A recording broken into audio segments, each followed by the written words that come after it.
Hi යාළුවනේ. ඔන්න ඉතින් අද මම ඔයාලට වීඩියෝ එකක් ගෙනාවා. ඒක මට නම් විශේෂයි. මම හිතනවා ඔයාලටත් විශේෂ වෙයි කියලා.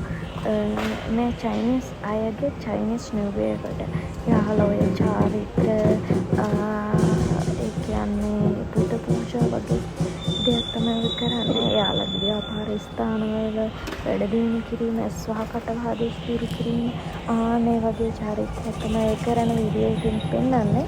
ඇත්තටම ඔය ඉන්නේ සිංහය දෙදෙනෙක් ඇඳගෙන. ඒ ඇතුලේ ඉන්නේ මිනිස්සු දෙදෙනෙක්. එක සිංහෙක් ඇතුලේ බොයිස්ලා දෙන්නෙක් ඉන්නවා. ඉතින් හරි ලස්සනට ඒ ඇඟ හසුරවනවා, ඔළුව ඩාන්ස් එක හැමදේම හරි ලස්සනට අපූර්වට චලනය කරනවා. බලන් ඉන්න අපිට හිතා ගන්න බෑ ඇත්තටම මේ සාසරවන්නේ මේක ඇතුලේ ඉන්නේ මිනිස්සු රූප දෙන්න. මිනිස්සුයෝද කියලා. මාර ලස්සනට ඒක කරනවා. ඉතින් මේ චයිනීස් නිවේදයේ වගේ චාරිත්‍ර කරද්දී මම බලන් ඉන්න හැමෝටම සංග්‍රහ කරනවා.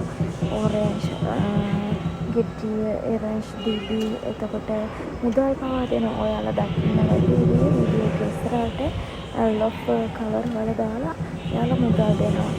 ඒ චයිනීස් අයගේ සිරිදා හැම චයිනීස් නිව් ඉයර් එකකම හැම කම්පැනි එකම ඒ විදියට එයාලා සංග්‍රහ කරනවා. ඉතින් මම අත්‍තරම මේකෙන් පෙන්නන්න යන්නේ අර සිංහයෝ දෙන්න මාර ලස්සන චලනය කරන විදිය ඩාන්ස් එක සුපිරිම. එතකොට එයාලා පූජාවට අරන් තිබුණේ ජමුනාරංගෙඩියක්, සනහත කුල, අන්නාසි ඒ වගේ දේවල් තමයි. එයාලා ඒ දේවල් තමයි දැන් ඔය එයාලාගේ ඇඟ ඇතුලේ තමයි ඒ දේවල් තියාගෙන පූජා කරන්නේ.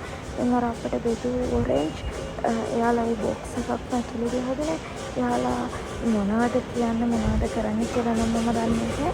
නමුත් එයාලා ඇතුලේ තියාගෙන පූජා කරනවා වගේ තමයි කරන්නේ. ඇස්වකට වදිනවා ඒ වගේ දේවල් තමයි කරන්නේ. බලන්න හරි ලස්සනට ඒ චලන ඒ විදියටම ඇත්තටම හිතා ගන්න බෑ ඔය සිංහේ රූපය ඇතුලේ ඉන්නේ මිනිස්සුයෝ දෙදෙනෙක් කියලා. බලන්න එයාලගේ ඩාන්ස් එක එයාලා මාරම ලස්සනයි. මං ආසම චයිනීස් ඩාන්ස් එකක් තමයි ඔක බලන්න. උට වඩා ගොඩාක් දේවල් එයාලා ලස්සනට මේව කරනවා. ඒත් මෙතන නෝමල් යන්නේ මොකද මං හිතන්නේ එයාලා චාරිත්‍රයක් විදියට කරන නිසා. එයාලගේ ඒ ආස්රීමට මාරම ආසයි. ඉතින් ඔයාලත් බලන්න ඒක හම්බු අවස්ථාවක්. ඇත්තටම මං හරිම ආසමයි. මාස බලන්න එයාලා එක හසුරවන විදිය. තරම ලස්සනයි. ඉතින් ඔයාලා දිගටම වීඩියෝ එක බලාගෙන යන්න.